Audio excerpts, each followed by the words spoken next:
Hey, Jonesy, man, I'll tell you what, bro. 2 weeks in a row, we're striving, we're pushing to get better, to try to incorporate these microphones, man. And I believe we are finally 100% good to go, man. What is up? Que pasa? Que pasa? Que pasa, man? Let's have us a killer show tonight, dude.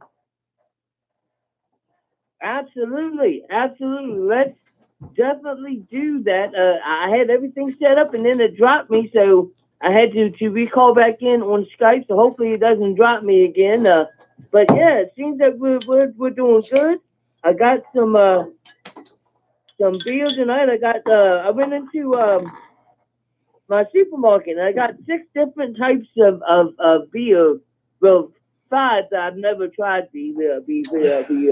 I ended up getting a uh, a Samuel Adams cold snap, and then I ended up getting a Sweetwater peach happiness. I ended up getting a Samuel Adams porch rocker. I ended up getting a Sweetwater extra pale ale 420. That's what I have. So I'm drinking the 420 right now. Yes, sir. That's what I've got in my Wrestle Talk Podcast mug that you can get yourself on the WrestleTalkPodcast.com. If you don't have one yet, what the hell are you waiting for? You need to get one of these things. They are absolutely amazing.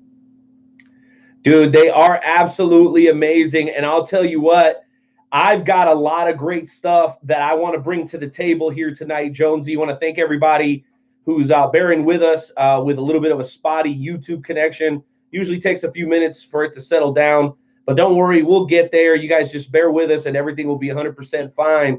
But Jonesy, we are going to start off today's show in a little bit of a serious tone because there have been some things that have happened over the last few days that we feel like need some serious attention.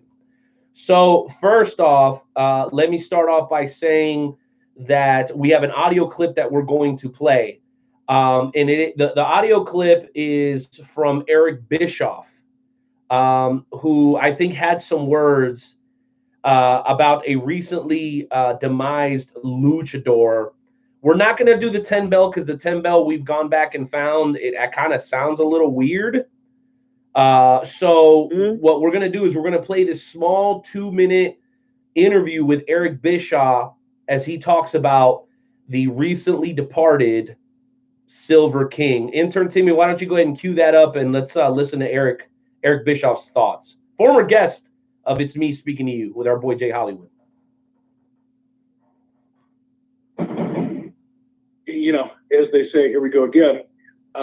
You don't really know what you're missing till it's gone, or don't know what you have until it's gone. And I think, it's funny. I was talking to Stevie Ray, WWE Hall of Famer Stevie Ray, just about an hour ago, actually, and we were talking about Silver King. And two things came out of that conversation. One is, from my perspective at least, the luchadors, that whole crew that came out of Mexico and were such a vital, important part of Nitro, they never really got the credit. Everybody loved them. They loved the Cruiserweight division. But I think fans should know that Silver King and a lot of the luchadors that came into WCW around that time, I think were really way more responsible for the success of Nitro and giving Nitro the ability, and WCW the ability to outperform the WWF at that time, now WWE, than they were ever given credit for, including by me, by the way. How should the wrestling world remember Silver King? What I hope for is that Silver King, along with so many of the other luchadors, really are recognized for breaking through and being the catalyst for, a pop culture kind of phenomenon here in the United States that almost everybody is familiar with now.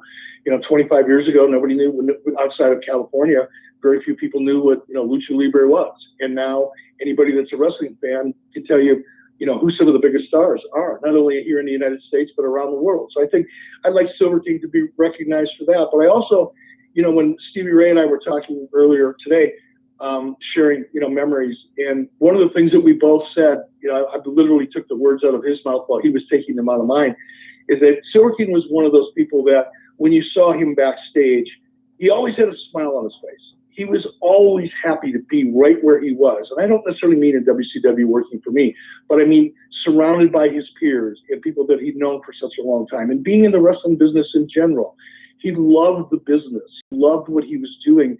And unlike a lot of performers, and we all know some who have a chip on their shoulder or a little bit crabby about things sometimes, Silver King was one of those guys that every time you looked at him, he was smiling. Whether he was standing in the corner by himself getting ready for a match or whether he was hanging out with some of his friends, he always had a smile on his face and he loved what he did. And I'd like him to be remembered for that, as well as being, one of the forerunners and bringing lucha libre to pop culture here in the United States. And that audio clip courtesy of TMZ. Jonesy, we're going to get people's thoughts on that here in just a moment, and I don't want to go off on a tangent, so we're going to jump right over to the next thing. Also, last Thursday, I was at a show called Journey Pro, a fairly new promotion here in the Midwest. They ran their 4th show. If you listened to us last week, you'll know that we pretty heavily promoted, and we're really, really excited about that show. And quite frankly, the show was fantastic. Stuck around for the whole thing. Absolutely incredible. Zombie Princess was in the house. Shotzi Blackheart was in the house. Christian Rose was in the house. Just an absolutely wonderful show. My understanding is that they had their 2nd largest crowd, and that is a huge step in the right direction. And as great as all that was, Jonesy, it was kind of overshadowed by something terrible that happened. And that is that one of the owners, a good friend of ours, a member of the Wrestle Talk family, a guy by the name of DJ Stewart, actually had and I don't want to miss, what's the word I'm looking for? I don't want to mistell the story or add stuff where maybe it doesn't need to be added. From what I understand is he had a seizure or something at work. And I'm pretty sure it was a seizure because I know my father, and you've heard me tell this story, Jonesy, about being down in Georgia. I think it was when I first found the Sweetwater beer. He had an episode. Let's just call it that.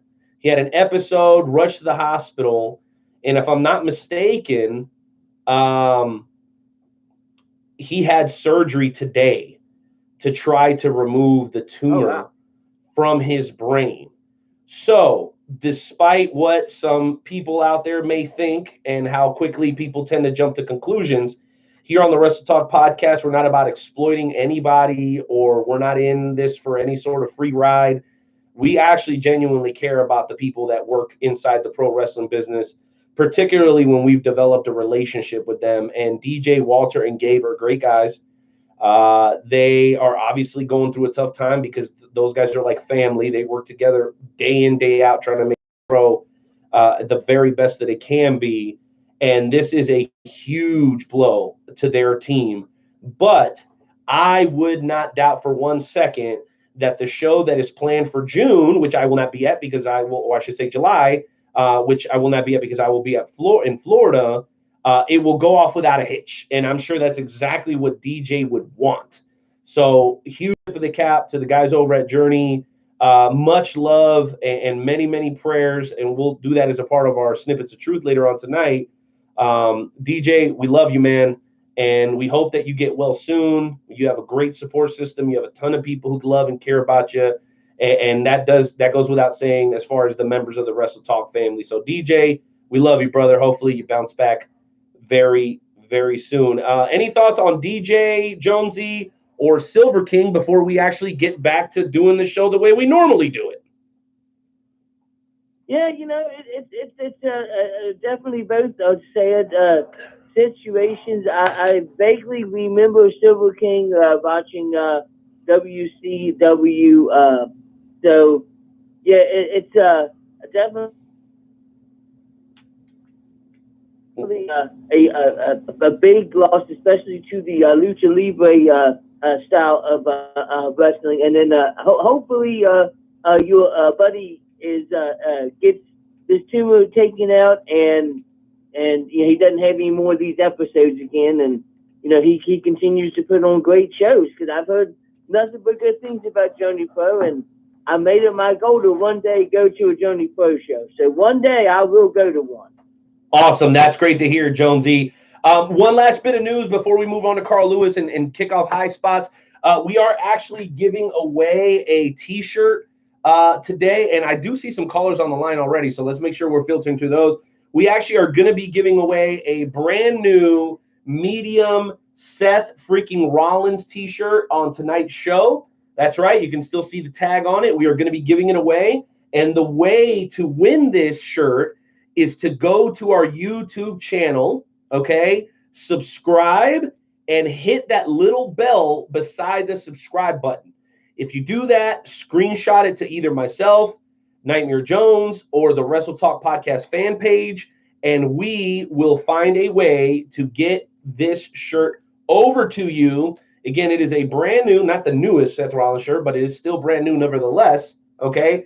We want to give it to you absolutely free for subscribing to our YouTube channel, which right now happens to be acting up a little bit, but you know what? It still hasn't cut us off. And you know, Jonesy, that was something that used to drive me crazy with the YouTube live. So we are going to be sticking with YouTube for the foreseeable future. We want you guys to subscribe, and we're almost to 100 subscribers, Jonesy. I believe we're at 90. So somebody tonight could bring us one step closer to 100 and take home a freaking T-shirt in the process. You really can't beat that, can you? No, you cannot.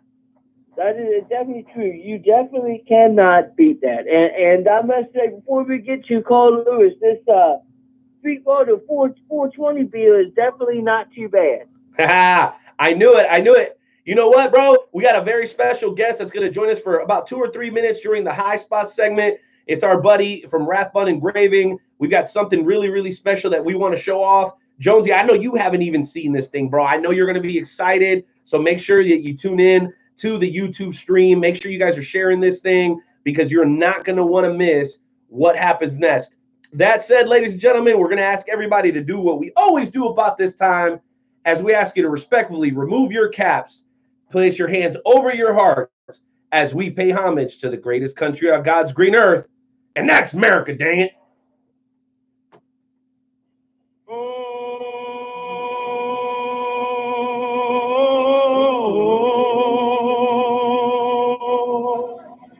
Oh, say, can you see? And the rocket, red flag. Uh-oh. I'll make up for it now. For the land of the free. Brings a tear to my eye each and every single time. I'm telling you, man. It's just such a beautiful rendition, man. I'm telling you. Oh, gosh, it's the worst. We're still hoping to do that Roseanne Carl Lewis mashup one of these days. That said, Jonesy, real quick, shout out to the people who have recently purchased a Wrestle Talk Podcast mug. That is how we keep this show flowing. If you're interested, visit WrestleTalkPodcast.com/merch booth for one of these beautiful customizable mugs. Also wanted to give a huge shout out to KCK Dental, our first ever sponsor. We love you so much. Thank you for always being there for us. And then lastly, a little bit of news, Jonesy. Last week was the last week for the Darko Razor promotion. We are actually no longer doing that, though we very much so support Darko. Continue to purchase Darko if you have the opportunity, but we're actually going to be moving on to another affiliate partner. We're going to do that every 3 months or so, just to see what's a hit, what's not a hit, what works for the Wrestle Talk family, what doesn't work for the Wrestle Talk family. So be on the lookout for the next affiliate marketing promotion that we'll have for you guys. We promise you guys, you're going to love it, especially for those of you guys who checked out the Darko. I got nothing but great feedback on that, man. I'm very, very excited. All that said, ladies and gentlemen, intern Timmy, cue up that music as we have Scott Rathbun that's going to join us during tonight's edition of the High Spot segment. Earth rings, we have now taken over your radio. Hit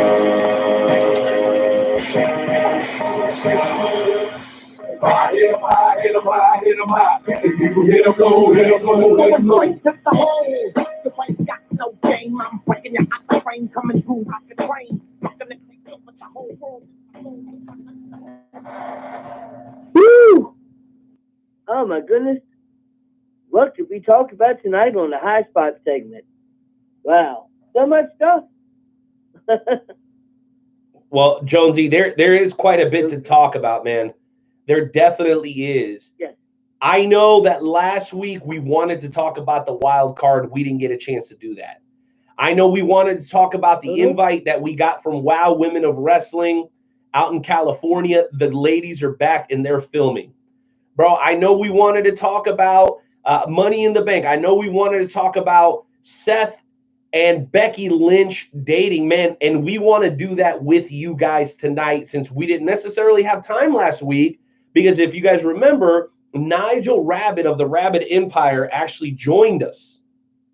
And we talked about the Cauliflower Alley Cup for like a good 15, 20 minutes. And it was great. Great conversation. But there's a lot of stuff that still needs to be talked about, including the fact that AEW finally announced its TV deal, Jonesy. And I am very, very, very excited, dude. So why don't you go ahead and give us your thoughts, Jonesy? And immediately after you, we'll bring on Scott for a couple of minutes to talk about this beautiful new piece of art that he's put together for us over here on the Wrestle Talk podcast, man. Why don't you take it away? Oh, yeah, absolutely. You know, the biggest news is the whole AEW is it's official. It has signed a deal with TNT. So it's officially going to be on TV. I'm not sure what day it is and what time it is, but it is definitely a good thing for AEW.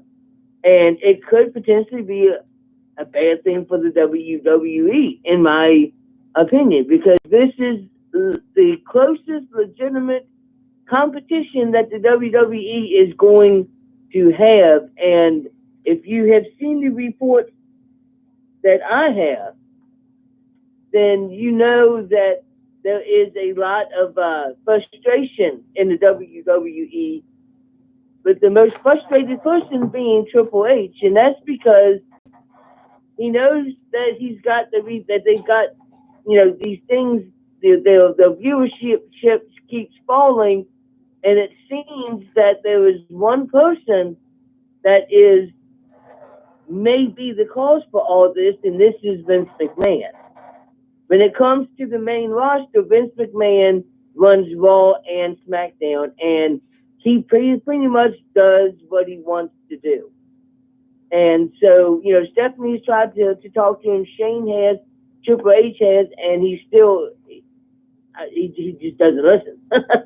So maybe with AEW getting a TV deal, maybe he'll start to listen a little bit more. Maybe he will. And you know what?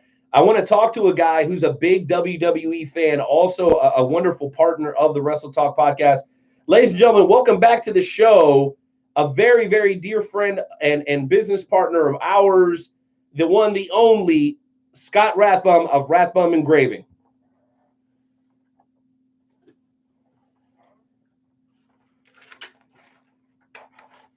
What's up, Scott? Scott, you're live on the Wrestle Talk podcast. What's up tonight, man? There we go. Can you hear me? Loud and clear, brother. How's it going? Yeah. Doing all right, brother.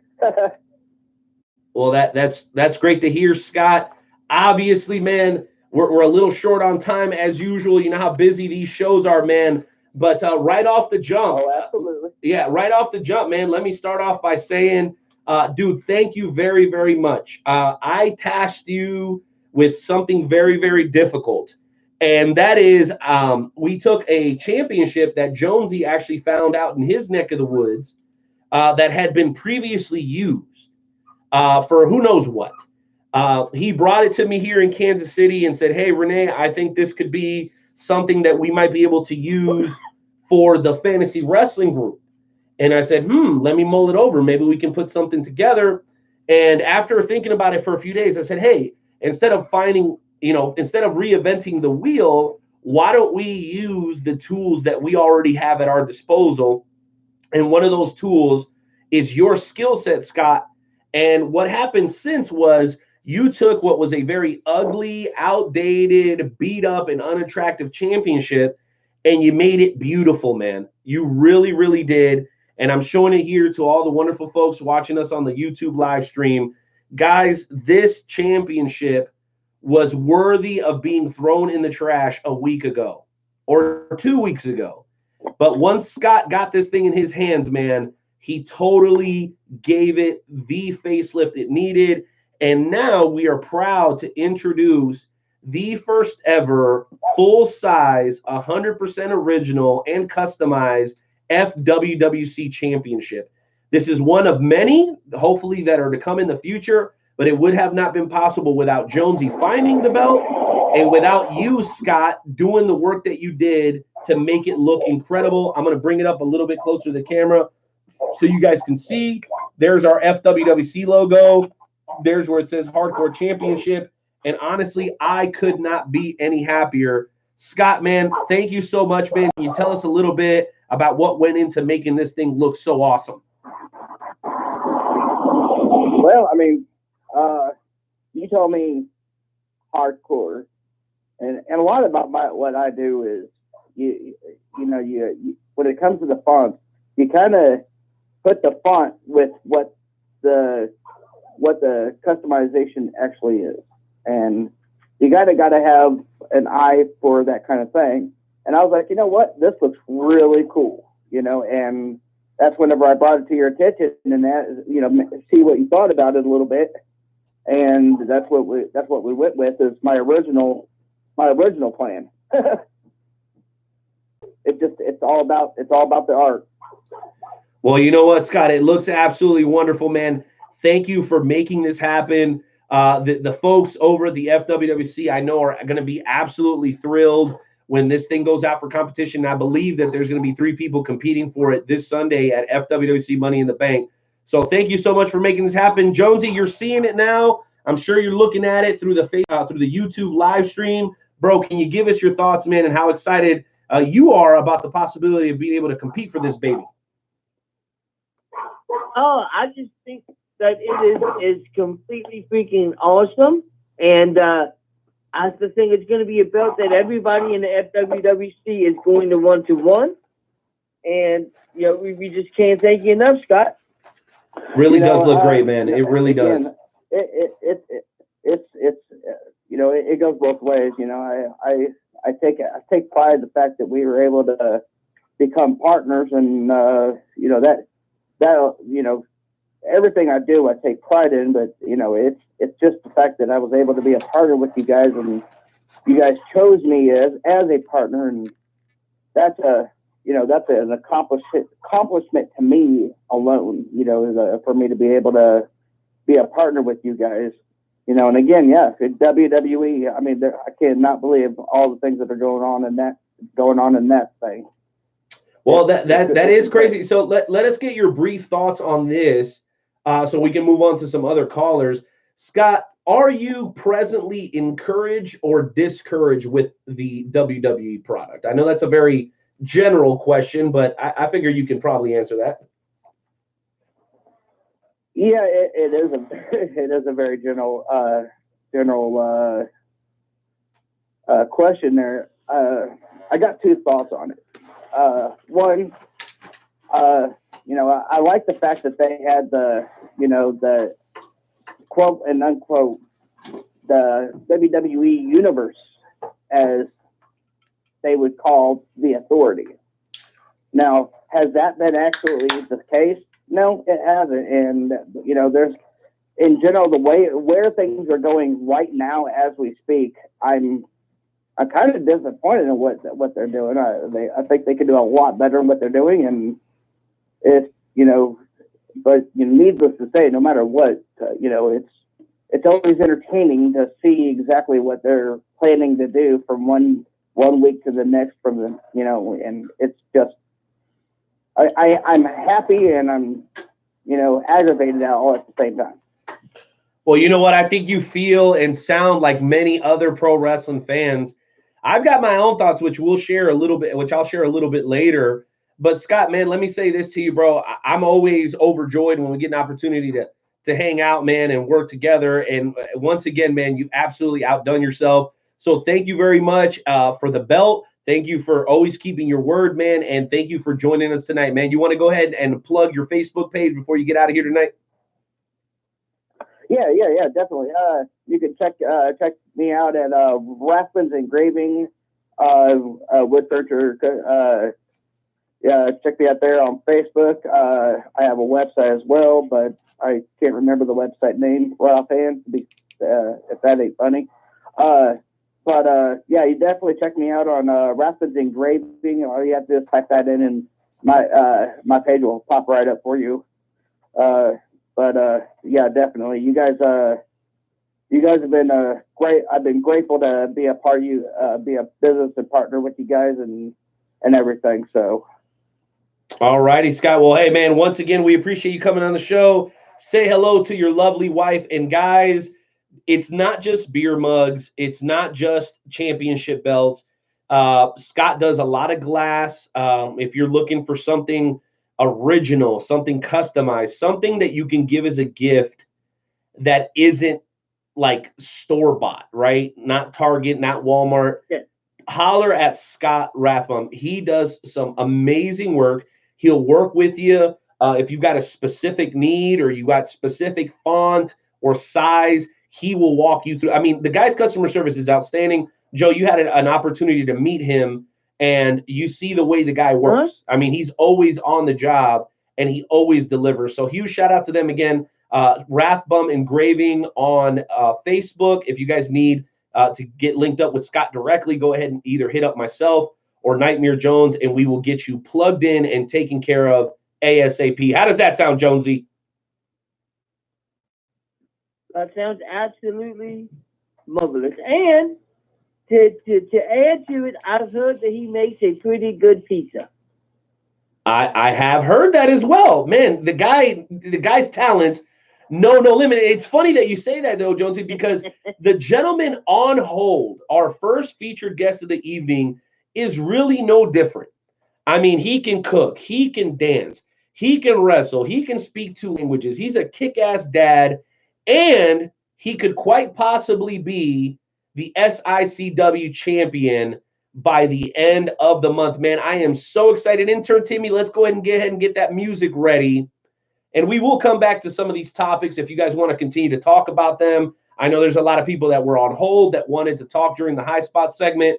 Obviously, it's a very short time frame, so we appreciate you guys hanging out there, but we will reward you on the back end, so be sure to stick with us because we do want to get back to our callers. But ladies and gentlemen, as always, it is an honor and a pleasure to welcome back an existing member of the Wrestle Talk Familia, the gentleman who I can remember most distinctly as the interview where I first started to believe that the Wrestle Talk podcast could become what it is today. I remember, Jonesy, when it was you and Rick, and that one day that you interviewed Ricky Cruz, and I go, wow. I'm like, you guys are interviewing not just local guys, but national and international superstars. And that guy at the time was Ricky Cruz, took a brief retirement to go and take care of his family, but now he is back and he's hitting on all cylinders. Ladies and gentlemen, get on your feet and clap your hands. A man that's hailing from La Isla Bonita, Puerto Rico, the one, the only, the king of chaos, Ricky Cruz.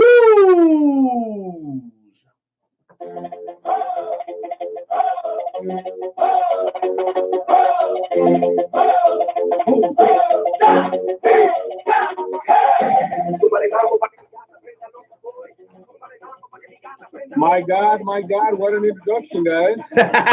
Ricardo! Hey, only for the best, Ricky. Only for the best, sir. How's it going, man? Wow. How you doing, guys? It's good to be back. It's good to listen to you guys once more. Just doing my thing, just wrestling wherever I can and whatever they let me. Absolutely. And I firmly believe that you should be wrestling everywhere. If there's a promoter that hasn't booked you, I don't know what they are thinking, because they need to book Ricky Cruz. Agreed. I appreciate it. Well, absolutely. Speaking of which, Renee talks about his memory. I do. Sorry, Renee. No, go ahead, bro. I think you beat me to the punch. Go ahead, Joe. Yeah. Renee talks about his memory of Ricky Cruz. Well, my memory of Ricky Cruz is the first time that I came to Kansas City. We took a trip up to see Dynamo Pro Wrestling, and there was a match between you and I don't remember the guy's name. Jake Durden. It was Dirty Jake, bro. It was Dirty Jake Durden. Jake Durden, and by the end of the match, there was a hole in the wall. Yes, I remember that night. That was my first memory. Going through a wall with your head. That's unpredictable. Exactly. So, if you don't mind, Renee, I think that I'm going to start it off with one question, and then you can jump in and ask whatever questions you have, and then I'll jump in towards the end. That sounds great, Joe. Hey, if you got more than one, man, fire away. I know you're excited to talk to Ricky again. Okay, so here is my question, and this is coming from I want a wrestler's perspective of this. Recently, this past weekend, there has been a lot on Facebook about a certain incident that happened at a wrestling show. There was a guy by the name of Jacob Ryan. He was wrestling a guy by the name of Brad Anderson, who's the son of Gene Anderson. And Brad Anderson decided to shoot on Jacob Ryan and put him in a chokehold and threw him outside of the ring and dropped him on his head. And everybody's saying that it was completely disrespectful. And as a professional wrestler, I wanted to know what your thoughts on that is. Well, I did see the video. I had the opportunity to see it. I will tell you this.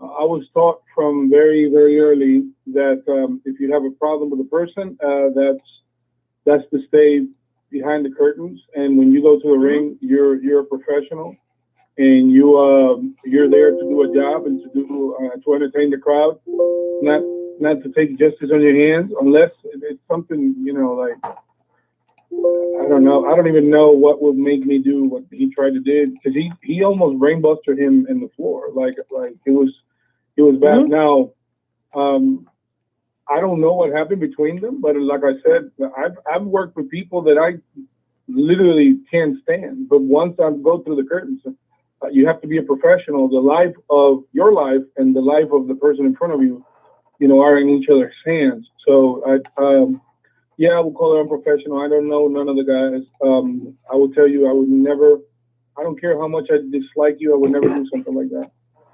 But yeah, like I said, I don't know what happened. Yeah, absolutely. I totally agree. In my eyes, being in the professional wrestling business as a referee, I totally agree that any issues stay in the back. That when you get into the ring with somebody, your number one job is to protect your opponent. You are putting trust in your opponent that he's not gonna hurt you, and he's putting trust in you that you're not gonna hurt him. And I just think that was a violation of the trust. And Renee, I wanted to know what your thoughts were. Well, I'll tell you what, Jonesy, I was not aware of the situation until